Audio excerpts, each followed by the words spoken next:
The Empire are definitively the bad guys of Star Wars, no matter what certain comments like to say, and I've done several videos about that fact, and yes, that stays true during not just Pillion's reign, but also the Fel Emperors.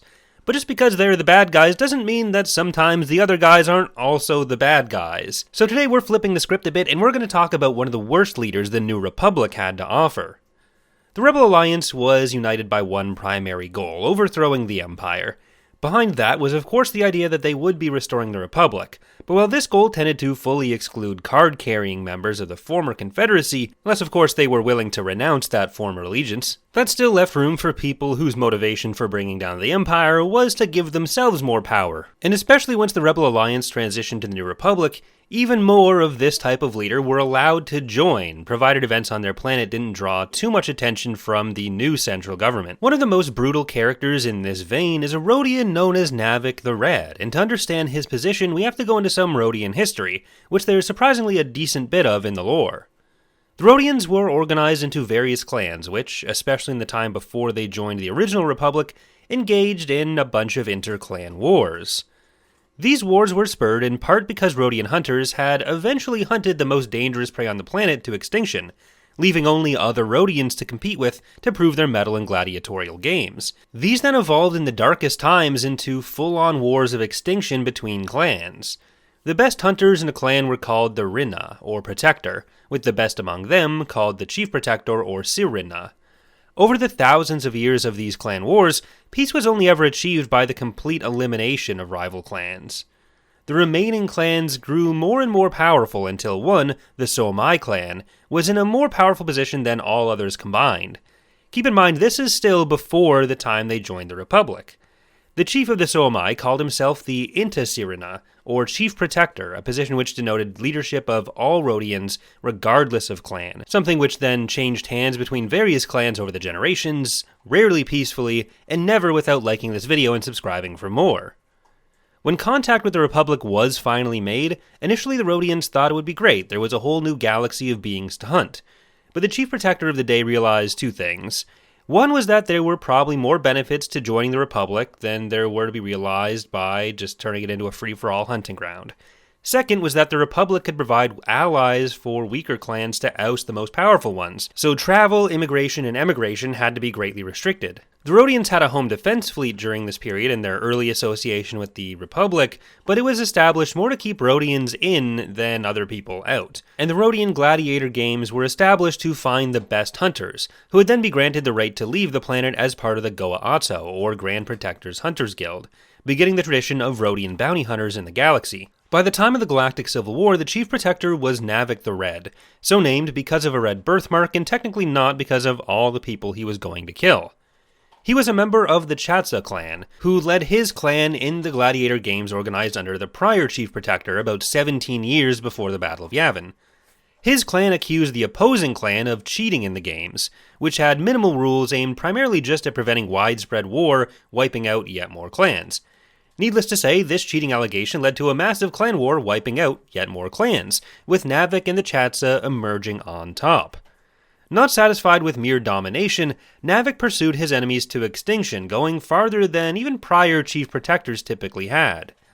The bounty hunter Greedo was a member of the Tetsu clan, most of whose members, including Greedo's father, were wiped out by Navic's brutal reprisals and government purges. Navic tightened all planetary access further than it already had been, restricting travel to being through just 4 starports, cutting off supplies to any who may oppose him, and requiring bounty hunters to report on their own bosses. This allowed Navic and his government to gain information on both the Empire as well as underworld crime lords. The Chatsa and Navic supporters began to develop a kind of racist sentiment behind their clan's dominance, which seemingly hadn't been present even in the brutal wars of previous periods. It used to just be, my clan is more powerful than your clan and that's why we're in charge, and instead it started to build on the inherent superiority of the Chatsa Rodians. The younger generations in particular, separated from Navic's initial clan wars by a generation, tended to start adopting imported ideals and reject Rodian social traditions. For some Rodian isolationists and traditionalists, typically the ones who resided in more traditional jungle habitats instead of the more modern Rodian cities, like the Chatsa capital Iskayuma, They could accept the brutal reprisals, but the divergence in culture away from some of the hunting elements and more towards openness to the galaxy was a bridge too far. A lot of this information is from the Shadows of the Galaxy Planet Guide sourcebook, and a lot does get repeated in other places, but this particular bit is a little bit more unclear. We know Navic was controlling access to and from Rodia, and this does seem to have included access for members of the Chatsa clan, not just for other clans. So the sourcebooks aren't exactly clear on what the mechanisms for the importing of other galactic culture were, or what the exact things being imported were either. We do know that despite this access to the greater galactic economy, Navic, and presumably his predecessors as Chief Protector, kept tribes outside of his own away from access to industry as well. Life on Rodia therefore involves some mismatched scenes, even in the same area.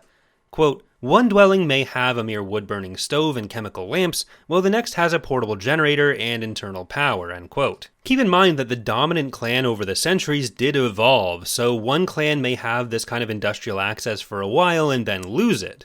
While we are talking about Navic in the context of being a New Republic leader, until the Battle of Endor, Navic did enjoy the support of the Empire and vice versa. Navic and the Hunters Guild regularly served the Imperials as bounty hunters, which offset any fear the local governors had about the possibility for Rodians to be engaged in other activity for other criminal bosses. Given the number of hunters on Rodia, it also tended to be an unsafe place for the rebellion to try to grow any support.